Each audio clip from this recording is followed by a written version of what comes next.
यह सुध गो निषाद जब पाई, मुदित लिए प्रिय बंधु बुलाई। लिए फल मूल भेंट भर भारा, मिलन चले ही हर्ष अपारा। सिंहपुर में निषाद राज का राज्य था। जब निषाद राज ने ये खबर पाई कि श्री राम जी भैया लक्ष्मण और माता सीता जी के साथ आए हुए हैं, तब आनंदित होकर उसने अपने प्रियजनों और भाई बंधुओं को बुला लिया और भेंट देने के लिए फल फूल कंद मूल लेकर और उन्हें भारी बगियों में भरकर मिलने के लिए चले हैं। उनके हृदय में हर्ष का कोई पार नहीं था, बहुत हर्षित थे। कर दंडवत भेंट धर आगे, प्रभु बिलोकत अति अनुरागे। सहज स्नेह दिवस रघुराई, पूछी कुशल निकट बैठाई। दंडवत करके भेंट का जितना भी सामान लेके आए थे सब श्री राम जी के सामने रख दिया। प्रेम से प्रभु को देखने लगे। श्री रघुनाथ जी ने स्वाभाविक स्नेह के वश होकर उसे अपने पास बिठाया और कुशल सेन पूछी। निषाद राज ने उत्तर दिया, हे नाथ, आपके चरण कमल के दर्शन से ही कुशल है। आपके चरणाविंदों के दर्शन आज मैं भाग्यवान पुरुषों की गिनती में आ गया। अभी तक तो मैं जंगलों में रहने वाला एक साधारण मनुष्य था। आप मेरे सिंहपुरी में आए हैं तो आज मेरी गिनती गिने हुए लोगों में आ गई है, भाग्यवान पुरुषों में गिनती आ गई है। हे देव, ये पृथ्वी धन और घर सब आपका है। मैं तो परिवार सहित आपका सेवक हूँ। कृपा करो पुर धारो पाऊँ, धापे जन सब लोग सिहाऊँ। अब आप कृपा करके मेरे श्रृंगपुर में, मेरे नगर में पधारिए और इस दास की प्रतिष्ठा बढ़ाइए। जब आप मेरे नगर में पहुंचेंगे तो मेरी बड़ी इज्जत होगी, बड़ा मान सम्मान बढ़ेगा। ये अयोध्या के नरेश आए, श्री राम जी आए, जिससे सब लोग मेरे भाग्य की बड़ाई करेंगे। श्री रामचंद्र जी ने कहा, हे सुजान सखा, तुमने जो कुछ कहा सब सत्य है, परंतु पिताजी ने मुझको और ही आज्ञा दे रखी है। तुमने जो समझा है मेरे को, तो पिताजी ने उनके अनुसार मुझे 14 वर्ष तक मुनियों का वर्ग और वेश धारण कर और मुनियों के योग्य आहार करते हुए वन में ही बसना है। गांव के भीतर निवास करना उचित नहीं है। ये सुनकर गुरु को बड़ा दुख हुआ। श्री राम जी, लक्ष्मण जी और सीता जी के रूप को देखकर जो निषाद राज के साथ स्त्री पुरुष आए हुए थे, वो प्रेम के साथ चर्चा करते हैं। कोई कहती है, सखी कहो तो वे माता पिता कैसे हैं जिन्होंने ऐसे सुंदर सुकुमार बालकों को वन में भेज दिया है। कोई ये कहती है, राजा ने अच्छा नहीं किया, और दूसरी कहती है, नहीं नहीं बहन, अच्छा किया। इसी बहाने तो हमें ब्रह्मा ने नेत्रों का लाभ दिया, नहीं तो हम कहाँ इनके दर्शन पाते, हमारे भाग्य में कहाँ था। तब निषाद राज ने हृदय में अनुमान किया कि श्री राम जी नगरी में नहीं जाएंगे। तब यहाँ रहने की व्यवस्था कैसे हो। एक अशोक का भारी भरकम पेड़ था। अशोक के पेड़ को उनके ठहरने के लिए मनोहर जगह समझी। उसी के नीचे उन्होंने सुंदर साथी बनाई। उन्होंने श्री रघुनाथ जी को ले जाकर वो स्थान दिखाया। श्री रामचंद्र जी ने देखकर कहा, ये सब प्रकार से सुंदर है, बहुत अच्छा है। पूर्वासी लोग जुहार वंदना करके अपने अपने घर लौटे और श्री रामचंद्र जी संध्या करने के लिए पधारे। बहू ने इसी बीच कुश और कोमल पत्तों की कोमल और सुंदर साथी सजाकर बना दी और उसको बिछा दिया, और पवित्र मीठे और कोमल देख देख कर दोनों में भर भर कर फल मूल और कंद देख देख के मीठे हैं, पके हुए हैं, कच्चे तो नहीं हैं, स्वादिष्ट तो हैं, और दोनों में पानी सब भर कर रख दिया। अपने हाथ से फल मूल दोनों में भर भर करके रख दिए। सिय सुमंत भ्रात सहित कंद मूल फल खा। सीता जी, सुमंत जी और भाई लक्ष्मण जी सहित श्री राम जी कंद मूल खा रहे हैं। और ये बात है, इसको थोड़ा कम करो, हरे वाले को हल्का सा कम करो।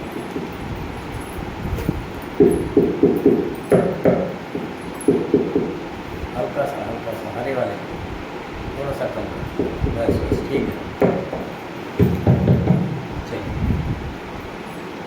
सिय सुमंत भ्राता सहित कंद मूल फल खाए, सैन किए नरघुवंश बने, पाए प्रोटत भाई।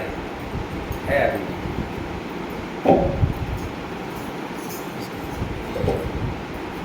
इसको भी थोड़ा कम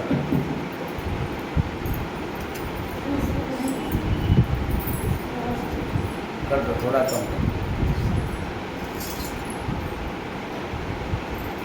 हल्का सा कम, बस ठीक है। इसको छोड़ दीजिए।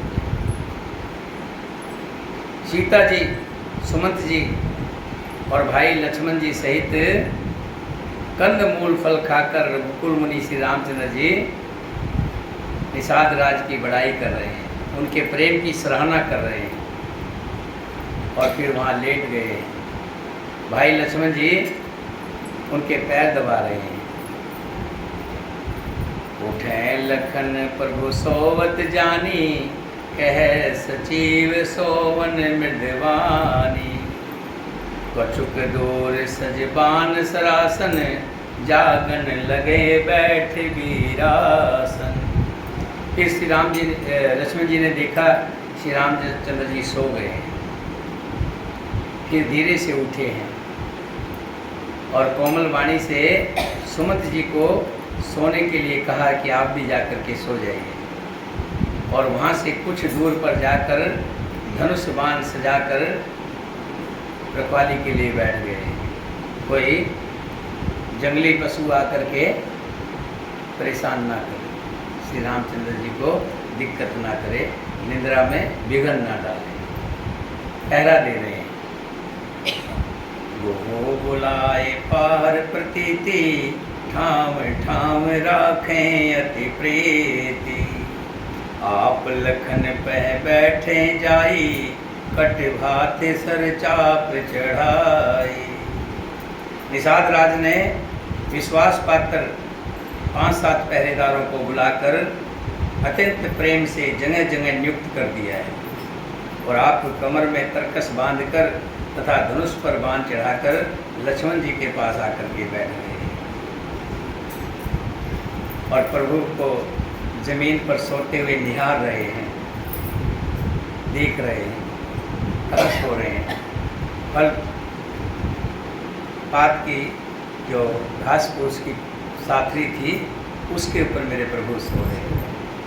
कहाँ श्वेत मलमल के गद्दों पर सोने वाले मेरे प्रभु घास फूस की साथरी पर सोए हैं। इसको देख करके निषाद राज के आंखों में आंसू आ गए हैं, दुखी हृदय दुख हो गया है। उनका शरीर पुलकित हो गया और नेत्रों से प्रेम आंसुओं का जल बहने लगा। वो प्रेम से लक्ष्मण जी से कहने लगे, भूपति भवन स्वभाव सुहावा, सुरपति सदन न पट तर पावा, मणि में रचित 4 चौबारे, जनु रतिपति निज हाथ संवारे। महाराज दशरथ जी का महल तो स्वभाव से ही बहुत सुंदर है। इंद्र भवन भी जिसकी समानता नहीं कर सकता। उसमें सुंदर मणियों के रचे चौबारे छत और ऊपर के बंगले हैं, जिन्हें मानो रति के पति कामदेव ने अपने हाथों से सजाकर बनाया, जो पवित्र बड़े ही विलक्षण सुंदर भोग पदार्थों से पूर्ण और फूलों की सुगंध से सुशोषित है। उस महल के अंदर जैसे स्वर्ग के ठाठ होते हैं, इस तरह की ठाठ है, जहाँ सुंदर पलंग और मणियों के दीपक हैं तथा सब प्रकार का जहाँ पूरा आराम है, जहाँ ओढ़ने बिछोने के अनेकों वस्त्र, तकिए और गद्दे हैं, जो दूध के फैन के समान कोमल और निर्मल और सुंदर है।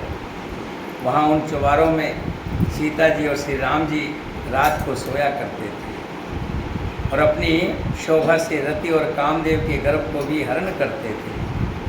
वही सीता जी और श्री राम जी आज घास फूस की साथरी पर थके हुए बिना वस्त्र के ही सोए हैं। ऐसी दशा में देखे नहीं जा रहे।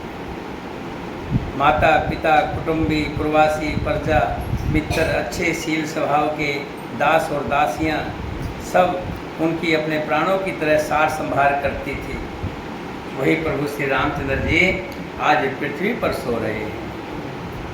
जिनके पिता जनक जी हैं, जिनका प्रभाव जगत में प्रसिद्ध है, जिनके ससुर इंद्र के मित्र रघुराज दशरथ जी हैं और पति श्री रामचंद्र जी हैं, वही जानकी जी आज जमीन पर सो रही है। विधाता किसका प्रतिकूल नहीं लेता। हम तो छोटा सा कष्ट आ जाता है तो अपने कष्ट को बड़ा मान लेते हैं, लेकिन श्री राम जी, लक्ष्मण जी और सीता जी की तरफ देख करके, श्री राम जी और सीता जी जब सोए हुए हैं उनको देख के निषाद राज कह रहे हैं, भला जो राजा जनक की बेटी हो, कहने की बातें आसान है, राजा जनक बनना बड़ा मुश्किल था, और जिस राजा दशरथ की बहू हो और श्री रामचंद्र जी की विवाहिता हो, आज वो घास फूस की साथी पर सोई हुई है। हे विधाता, तेरी भी लीला अपरंपार है। तुम किसके प्रति कब प्रतिकूल हो जाओ कोई जान नहीं सकता। के कई नंदनी मंदमती, कठिन कुटिलपन की, जेहि रघुनंदन जानकी, सुख अवसर दुख दीन सियावर।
निषाद राज जी कह रहे हैं, केकई राज की लड़की नीच बुद्धि केकई ने बड़ी कुटिलता की, जिसने रघुनंदन श्री राम जी और जानकी जी को सुख के समय में दुख दे दिया।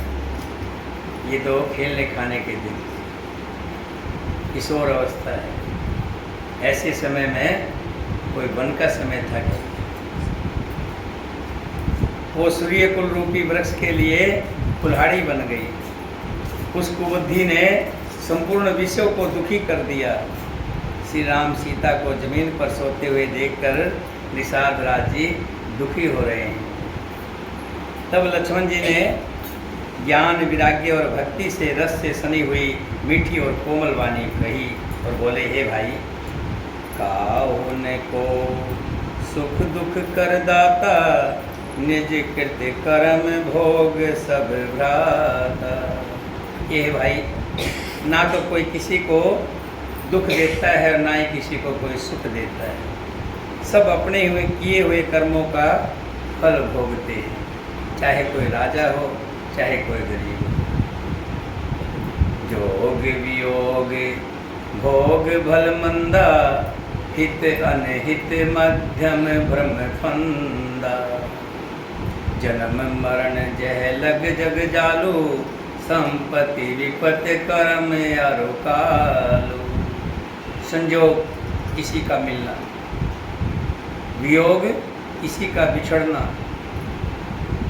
भले बुरे भोग, कभी अच्छे दिन कभी बुरे दिन, कोई शत्रु कोई मित्र, ये सभी भ्रम के फंदे हैं। हमें लगता है कि वो मेरा शत्रु है, वो मेरा मित्र है। हमारे पिछले प्रबोध के अनुसार ही वो हमारे मित्र हैं, हमारे पिछले प्रबोध के कारण ही हमारे शत्रु हैं। जन्म मृत्यु, संपत्ति विपत्ति, कर्म और काल, जहाँ तक जगत के जितने जंजाल हैं,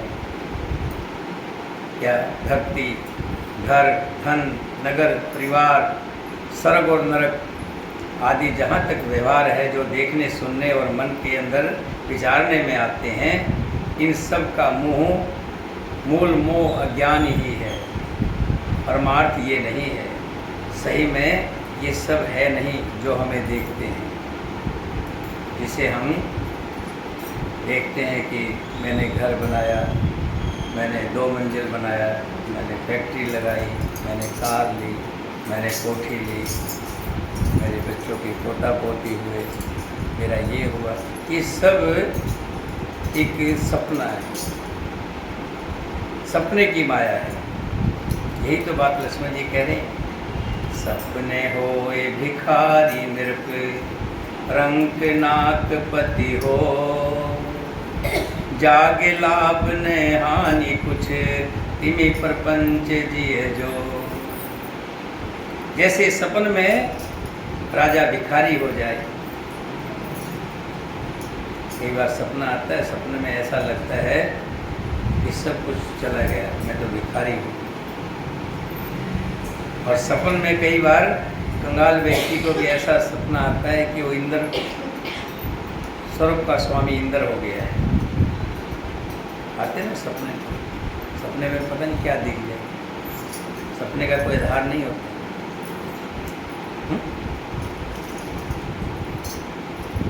लेकिन जागने पर क्या, कुछ भी नहीं। जो कंगाल था, जिसने जो अपने आप को सपने में स्वर्ग का स्वामी बना हुआ था, इंद्र की जगह बैठा हुआ था,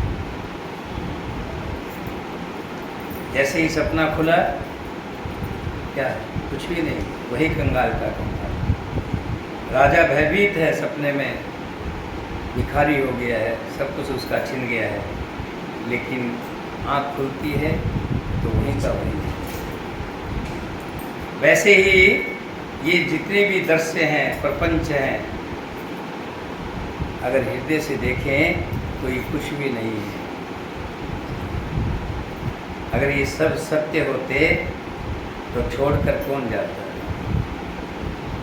और छोड़ के नहीं जाता तो यहाँ रहा कौन है। कोई एक ऐसा हो जो यहाँ पर रहा हो, सब तो छोड़ के चले जाते हैं, फिर किस लिए इकट्ठा करते हैं। लक्ष्मण जी बहुत बड़ी बात कह रहे हैं और ध्यान से निषाद राज जी सुन रहे हैं। अस विचार नहीं कीजे रोसु, रोसु मैंने गुस्सा। अस विचार नहीं कीजो रोसु, काहू दिवाद न देवहि दोसु। ऐसा विचार कर किसी के प्रति क्रोध नहीं करना चाहिए और ना किसी को व्यर्थ में दोष देना चाहिए। दोष तो हमारे कहीं न कहीं कर्मों में है। अगर कोई दोष है तो कहीं कमी है तो हमारे कर्मों में कमी है, जिसकी वजह से हमें जन्म मिला है। ऐसे ही जन्म मिलता है। अगर अच्छे कर्म किए हैं तो ऐसे घर में जन्म मिलता है जिसके 20-20 हजार गज के बहुत बड़े बड़े फार्म हाउस हैं। 1 गज 2 गज नहीं, 100 गज नहीं, 1000 गज नहीं, 20-20 हजार गज के 5-5, 10-10 एकड़ ज़मीन के फार्म हाउस हैं। और उन फार्म हाउसों में सब तरह के साधन हैं, ठाठ हैं, एयर कंडीशन लगे हुए हैं, नौकर चाकर हैं। जो उस घर में पैदा होता है, सोच के एक बार दर्शन कीजिए, विचार कीजिए। और एक व्यक्ति ऐसे घर में पैदा होता है जिसको 20 गज ज़मीन एक प्लाट बनाने के लिए अपने रोटी के टुकड़े बेचने पड़ते हैं, यानी कि रोटी काट करके आधी रोटी खा के गुजारा करता है। एक टाइम खा के फाका मार लिया, लेकिन प्लाट की किस्त देनी है। सप्लायर के उधार सामान ला रखा, उसके पैसे देने हैं। बड़ी मुश्किल से जाकर के वो 20, 25, 30 गज की कुटिया बना पाता अपनी ज़िंदगी में, और बहुत से तो बना ही नहीं पाते। तो ये लक्ष्मण जी कह रहे हैं सब क्या है ये? एक व्यक्ति ने क्या कर्म किया, पैदा हुआ तो अरबों खरबों का मालिक है, पैदा होते ठाठ है, ऐसे घर में पैदा हुआ। और एक व्यक्ति जो पैदा हुआ तो ऐसी गरीबी में, वो गरीबी झेलते झेलते झेलते झेलते आखिर चल बसा, उसकी गरीबी दूर नहीं। तो ये भाई निषाद राज, ये सब हमारे प्रबोध हैं, पिछले जन्म के कर्म हैं, किसी को दोष नहीं दे सकते। ऐसा विचार कर क्रोध मत कीजिए, क्रोध नहीं करना चाहिए किसी के प्रति। जब केके के प्रति बात कही ना, दुख प्रकट किया, तब लक्ष्मण जी ने कहा, एहि जग जामन जागे जोगी, परमार्थ पर पंच वियोगी। जानहु जब है जीव जग जागा, जब सब विषय विलास विरागा। इस जगत रूपी रात्रि में योगी लोग जागते हैं। आप सब जाग रहे हैं। जागना किसको कहते हैं? प्रभु में जिसका मन लग जाता है। जो समय आपने प्रभु के नाम में बिताया है, वो आपका अपना है। और जो समय आपने इस संसार के ढेर बुन में लगा दिया, वो समझो आपने व्यर्थ कर लिया, गवा दिया। इस जगत रूपी रात्रि में योगी लोग जागते हैं, जो परमार्थी हैं। परमार्थी, परमार्थी मैंने दूसरों के लिए करते हैं। और मायक जगत से छुटे हुए हैं। माया का जगत, माया का जगत संसारिक जीव, एक के 4 बनाने में जो लगा रहता है। कभी वो ये नहीं सोचता मैं कितना बना लूँगा। एक व्यक्ति अपने जीवन में अगर 1 लाख रुपया महीना कमाता है तो साल में 10 लाख कमाएगा। 10 साल में 1 करोड़ कमाएगा। और 50 साल में 5 करोड़। इतना ही ना। एक एक व्यक्ति ऐसा है हमारी इस धरा पे, हमारे देश में, दूर नहीं जाएंगे। जिसका एक एक दिन का सोच भी सकते हो, 5-5 हजार करोड़ रुपया रोजाना की कमाई है। 5-5 हजार करोड़ एक दिन की कमाई है। लेकिन अंत में सबको तो राख में मिल जाना है, सब यहीं छोड़ जाना है। 1 लाख रुपया रोज महीने का कमा के भी व्यक्ति क्या बनेगा? ज़्यादा से ज़्यादा 50 करोड़ का मालिक जिंदगी। और जो 5,000 करोड़ रुपया रोजाना कमा रहे, रोजाना की इनकम है। अब कभी उनकी तरफ ध्यान कहे तो लगेगा मैं क्या कर रहा हूँ, कुछ भी नहीं कर रहा, पागल। तो ये था नहीं है, ये था कभी नहीं भरेगी। 10 रुपये वाला 100 रुपये, 100 रुपये वाला 500, 500 वाला 5,000, 5,000 वाला 5 लाख और 5 लाख वाला 5 करोड़। ये सोचे कि कहीं सबर आ जाएगा, सबर नहीं आएगा, संतोष नहीं आएगा। संतोष तो एक ही जगह रुकेगा, या तो जब 4 आदमी ले जाएंगे कंधे पर और शमशान में लेटा देंगे और अग्नि लगा देंगे और थुक थुक करके जल जाएगा, या तो फिर संतोष होगा जब आंख बंद हो जाएगी, या फिर संतोष तब होगा जब श्री हरि के चरणों में सुरती लग जाएगी, श्री राम के चरणों में सुरती लग जाएगी। इस जगत रूपी रात्रि में योगी लोग जागते हैं, जो संत हैं, योगी हैं, जो सुबह नित्य प्रतिदिन 4 बजे उठते हैं, उठ करके नित्य क्रिया करके 5 बजे उठ करके अपना नहा धो करके बैठ जाते हैं प्रभु के चरणों में, और फिर तपस्या करते हैं, तप करते हैं, और उस तप के अनुसार उनके अंदर शक्ति आती है।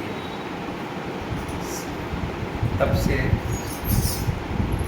शक्ति आती है और शक्ति से वो परमार्थ करते हैं, अपने लिए नहीं करते। संतों ने अपने लिए किस लिए करना है? संत तो, मैं रामदेव जैसे संत नहीं कह रहा, उन्होंने तो अपने लिए कितनी बड़ी संपत्ति बना ली।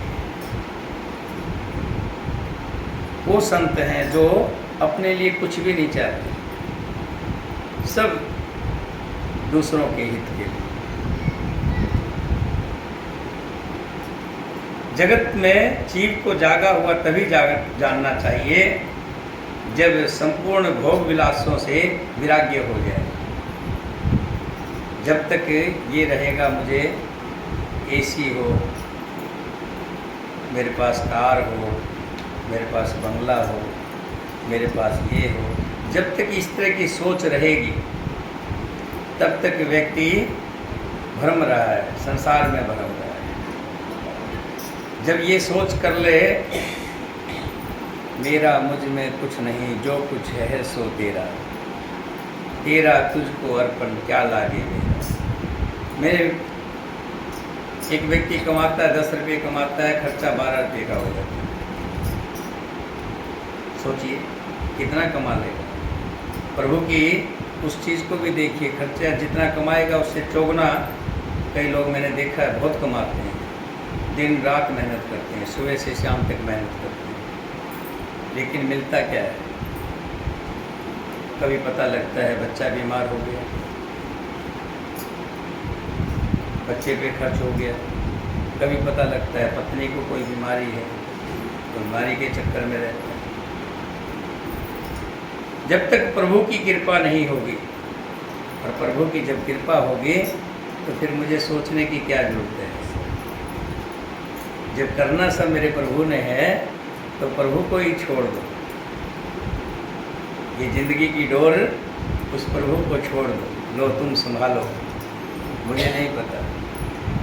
जहाँ तुम कहोगे मैं तो वहीं बैठ जाऊँगा, जहाँ तुम रखोगे मैं वहीं रह जाऊँगा। चाहे तुम महलों में रखो, चाहे झोपड़ी में, जहाँ रख रहे हो आनंद से रहो, आप आनंद मनाओ।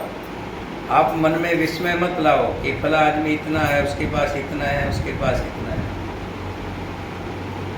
कितनी सीढ़ी चढ़ोगे?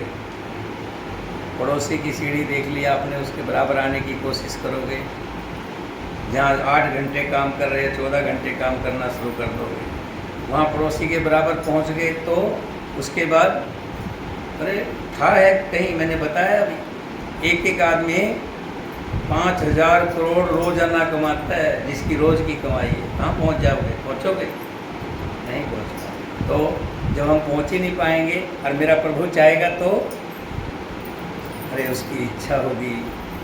हैं? मकान बना रहे हैं, नींव खोद रहे हैं, नींव खोदते घड़ा मिल गया, ठाट कर दिए, ज़िंदगी भर नहीं कमा सकते, इतना पैसा अपने आप मिल गया। मेरा प्रभु चाहे तो पता नहीं कहाँ से दे देगा। मेरा प्रभु चाहे मिट्टी को सोना बना देगा। उस पर विश्वास रखिए। आप परमार्थ करते रहें। हम जीवन में आए हैं परमार्थ। परमार्थ का मतलब परोपकार, दूसरों का भला, दूसरों के हित की सोते वक्त भी ये हो कि मेरे पड़ोस में फला रहता है, उसकी माली हालत है, उसके घर में पता नहीं आज खाना बना होगा कि नहीं बना होगा। आपको चिंता में सोएंगे तो सवेरे उठ करके उसको मिलने जाएंगे, जाके पूछेंगे भाई कैसे हो। और फिर जब आपके मन में ऐसा विचार आएगा तो जाओगे तो कुछ मदद भी करके आओगे। और जब मदद करके आओगे, यही आपका उपकार है, परोपकार है। इसी को परोपकार कहते हैं, जो दूसरों के लिए करता है। अपने लिए तो जानवर पशु वो भी अपना पेट भरते हैं। मेरे प्रभु कहते हैं तू उपकार कर, परोपकार कर। और जिसने परमार्थ कर लिया वही जाग रहा है, उसी को जागरूकता हुआ कहना चाहिए। होय विवेक मोह भ्रम भागा, तब रघुनाथ चरण अनुरागा। जब विवेक हो जाएगा, ज्ञान हो जाएगा, कोई सिद्ध पुरुष ऐसा मिलेगा जो तुम्हें जगाएगा, झंझोरेगा। जब बार बार तुम्हें झंझोरेगा, जाग, कहाँ सोया हुआ है, जाग। और फिर जब बार बार झंझोरने से आप जागोगे, जब आपकी नींद खुलेगी, आपका विवेक जागेगा। और जैसे ही विवेक जागेगा तो इस संसार का भ्रम अपने आप तुम्हारा दूर हो जाएगा। ये संसार सपना लगने लग जाएगा, ये संसार सपने की माया। श्री रघुनाथ जी के चरणों में अपने आप ही प्रेम होने लग जाएगा, अपने आप इच्छा करेगी संसार चलिए मैं तो कथा सुनूं, मैं तो सत्संग सुनूं, मैं तो ये कार्य करूं, परमार्थ का कार्य करूं। मन वचन और कर्म से श्री राम जी के चरणों में प्रेम होने लग जाएगा। यही सर्वश्रेष्ठ परमार्थ पुरुषार्थ है। और जहाँ श्री राम जी के चरणों में आपका मन लगेगा, कि जहाँ परमात्मा मेरे राम जी होते हैं, वहाँ तो अच्छा ही अच्छा होता है, अच्छे विचार होते हैं, अच्छे कार्य होते हैं। हमेशा किसी न किसी की भले की ही बात करेंगे, किसी न किसी की भले की सोचेंगे, बुरा तो सोचना है ही नहीं। सत्संग में बैठ कर के बुरे विचार आ ही नहीं सकते। कोई लाख बुरा करे, कोई लाख आकर के तुम्हें कुछ कहेगा यहाँ पर, फिर भी आपका मन नहीं करेगा कि मैं इसका बुरा चालूँ, मैं इसके लिए बुरा सोच लूँ, नहीं आए, क्योंकि सत्संग की महिमा है। राम ब्रह्मा परमार्थ रूपा, अविगत अलख अनाद अनूपा। सकल विकार रहित गद भेदा, कह नित्य नेत निरुपहि वेदा।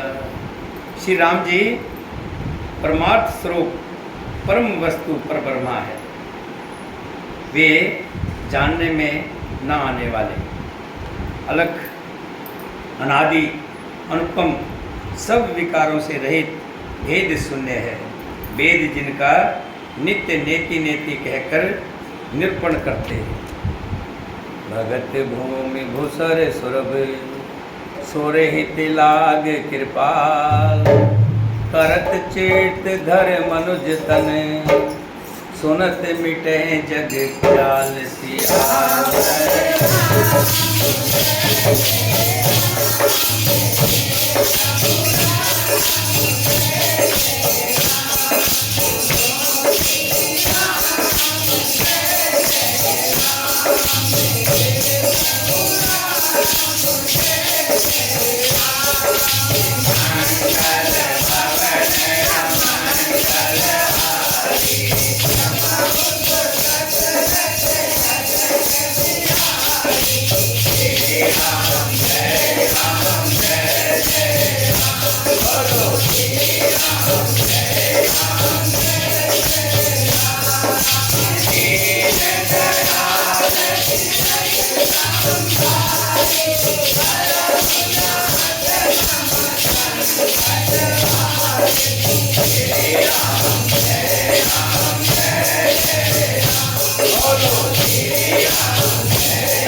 ये है भाई, इसलिए कहता हूँ कि सब तरह का मोह त्याग कर, जो मन में विचार आया ना कि कई ने ऐसा किया, कभी ऐसा तुम्हारे मन में भी विचार आ जाए तो ध्यान रखना, ये मोह के वश आएगा कि उसने मेरा ऐसा कर दिया, मेरी दिरानी ने मेरे साथ ऐसा कर दिया है, मेरे जेठ ने मेरे साथ ऐसा कर दिया,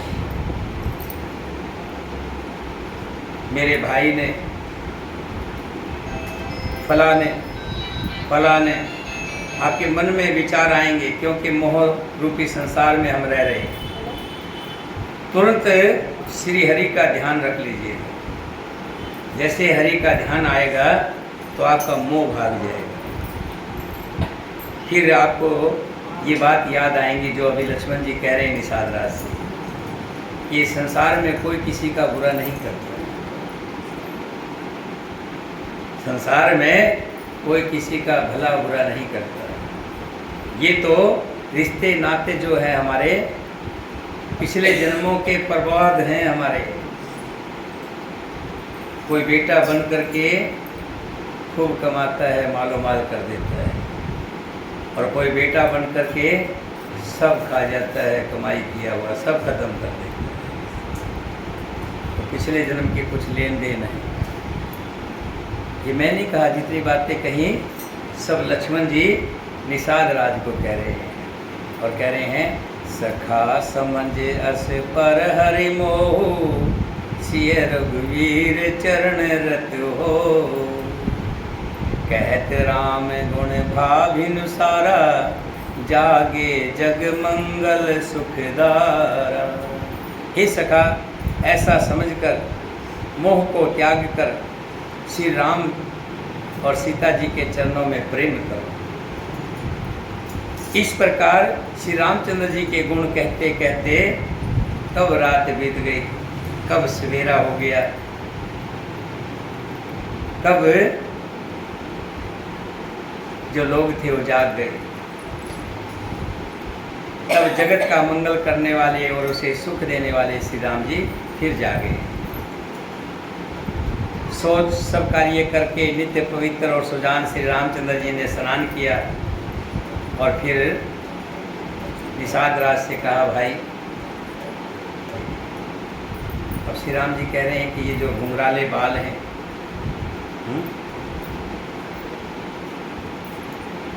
इनको कैसे कौन कंघा करेगा, या तो कंघा भी नहीं है, कहाँ से लाएंगे रोज कंघी, कहाँ सवारा करेंगे।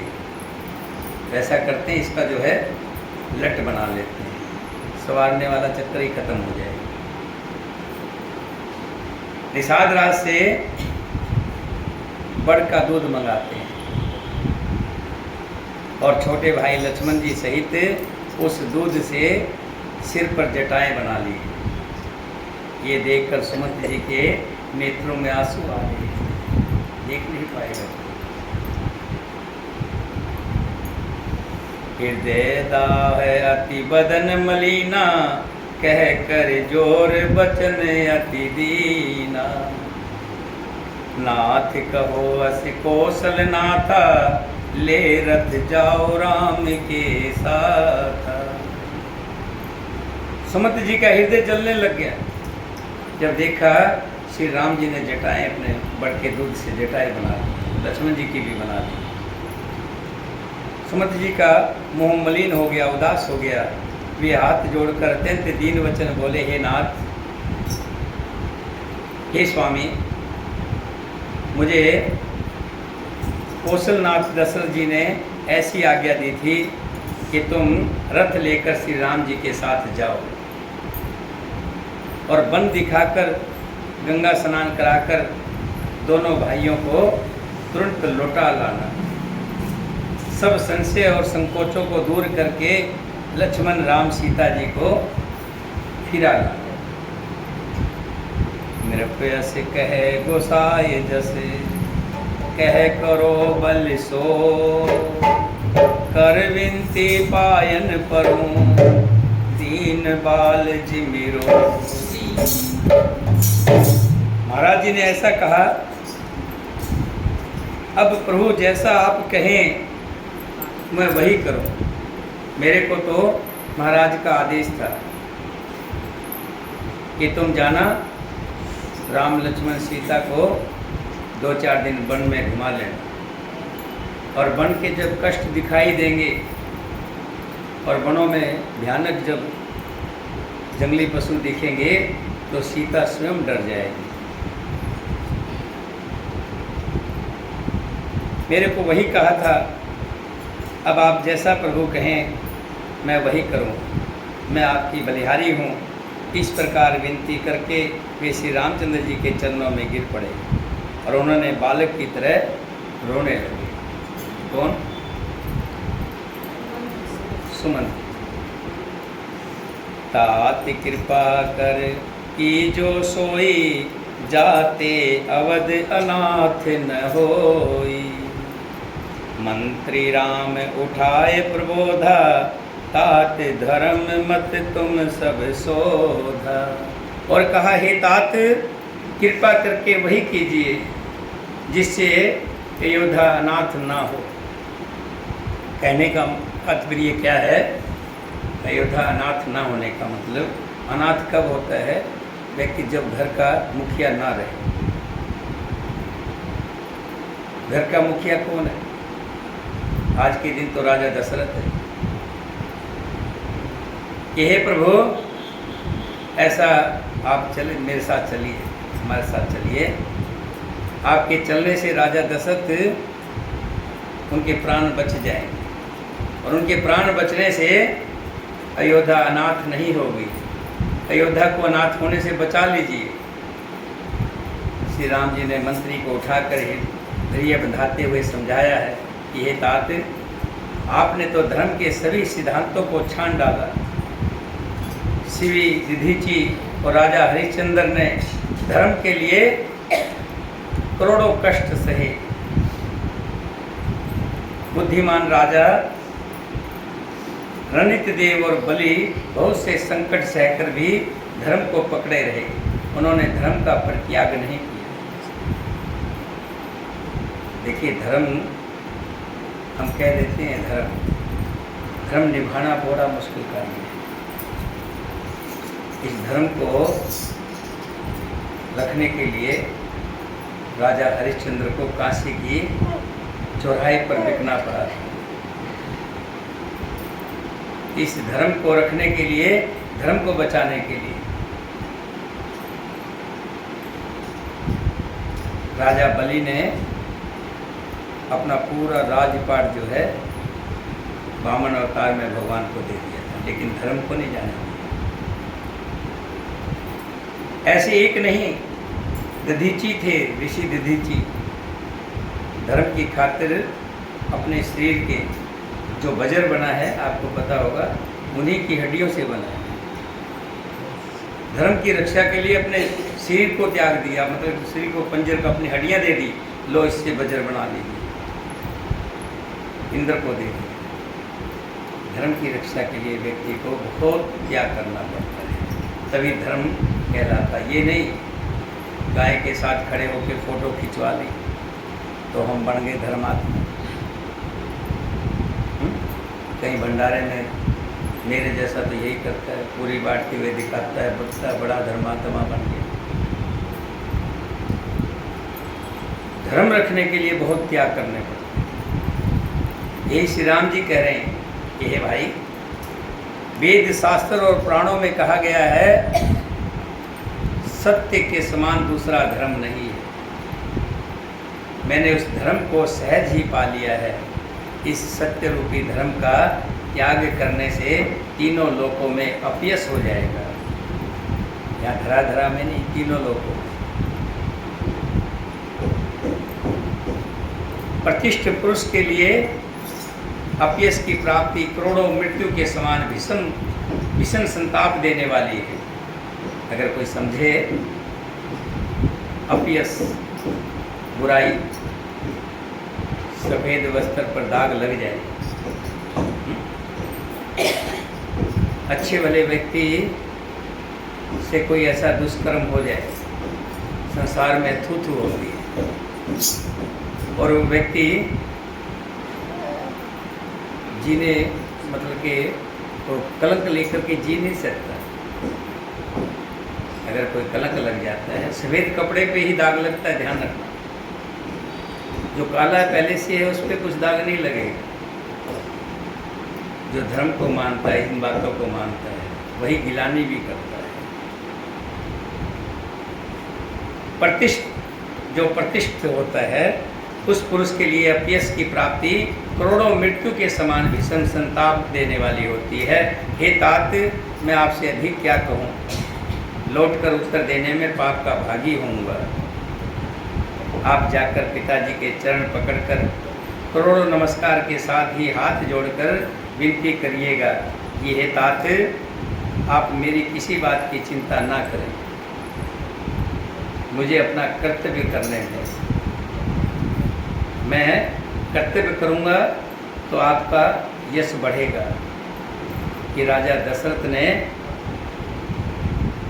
अपने बचनों के लिए अपने पुत्र का त्याग कर दिया और उस पुत्र ने अपने पिता की आज्ञा को मानकर राज को लात मार दी, ठुकरा दी।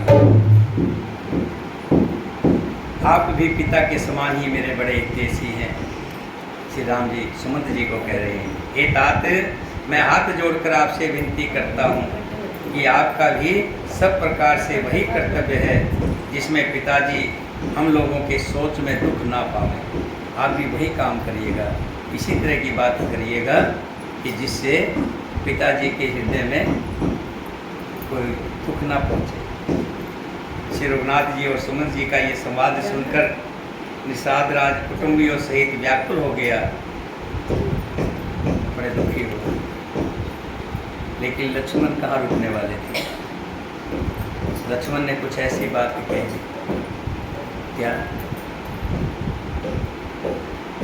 कि जब कैकेयी को वरदान दे रहे थे उस समय नहीं सोचा था। वरदान देने से पहले सोचते, जाकर के बोल देना पिताजी को। लेकिन श्री राम जी ने लक्ष्मण को समझाया, भाई ऐसा नहीं बोलो। प्रभु श्री रामचंद्र जी ने अनुचित जानकर उनको मना किया है, ऐसा नहीं बोलना है। श्री रामचंद्र जी ने सुमचाकर अपनी सौगंध दिलाकर सुमंत जी से कहा कि आप जाकर लक्ष्मण की है का ये संदेश मत कह देना। एक तो राजा वैसे दुखी हैं, फिर सुनेंगे कि लक्ष्मण ने ऐसा कहा है तो उनको बड़ा दुख पहुँचेगा, बड़ा कष्ट होगा। ऐसी बात, इनकी बात मत बताइएगा। मैं के सुसरे सकल सुख। अब सुमंत जी कह रहे हैं कि महाराज ने एक बात और कही थी कि अगर श्री राम जी किसी वजह से नहीं आते हैं तो एक काम करना, सीता जी को ले आना, सीता जी को ले आना और वो जहाँ रहेगी, जहाँ उसका दिल करेगा।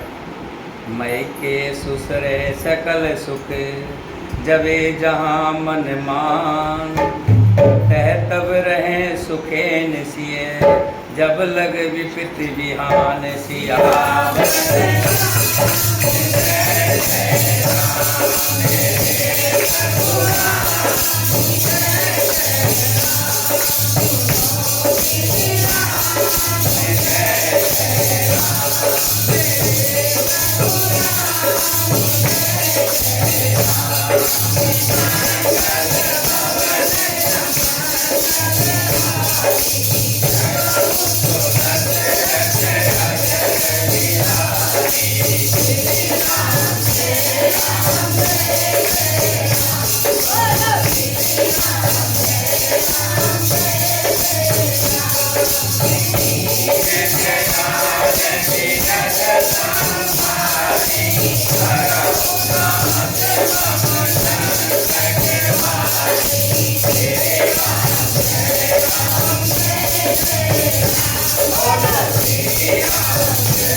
हे राम, राजा दशरथ ने एक बात और कही कि सीता जी को जरूर ले आइएगा और समझाइएगा, चाहे वो अपने पिता के घर रहना चाहे तो वहाँ रह लेगी, वहाँ भी किसी तरह की कोई कमी नहीं है, सब सुख है।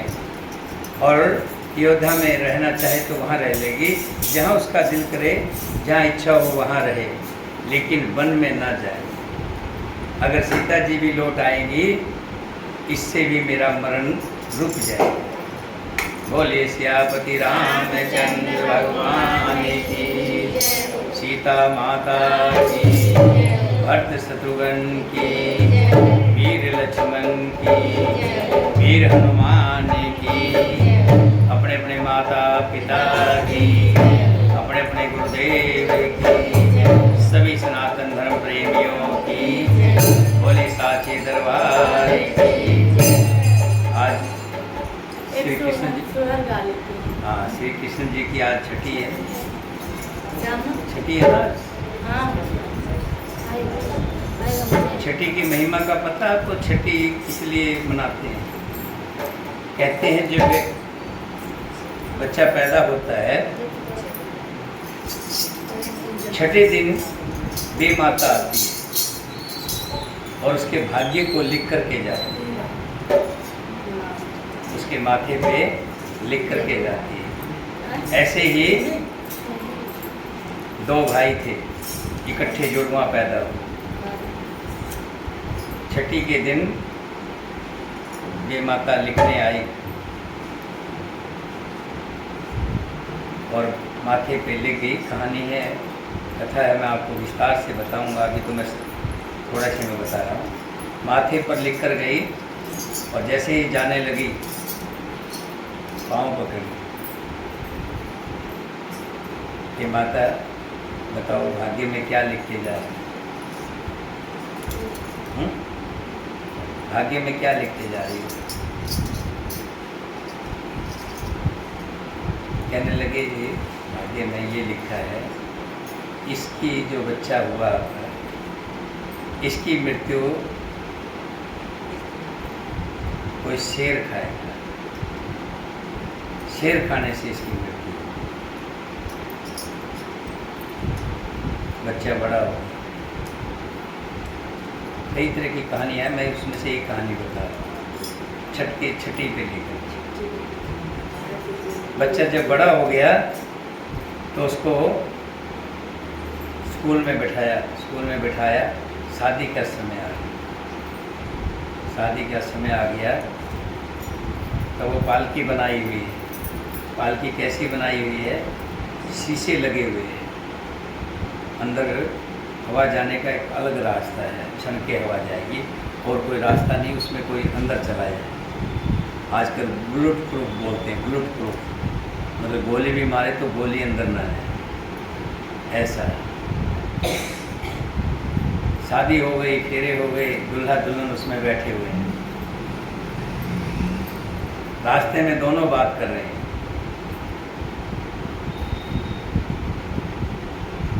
कि हम इसमें क्यों बंद हैं, ऐसा ये इंतजाम किया हुआ हमारे लिए, ऐसा क्यों किया। उससे पहले उन्होंने बात की कि भाई तुम्हारे अंदर क्या गुण है। लड़का पूछता लड़की से, लड़की कहती मुझे चित्रकारी बहुत आती है, मैं ऐसी चित्रकारी बना दूँ कि मानो जीवित हो। लड़की पूछने लगी तुम्हारे अंदर क्या गुणकारी, तुम्हारे अंदर भी गुण होगा ना कुछ। मेरे अंदर गुण ये है कि चित्रकारी में मैं जान डालूँ।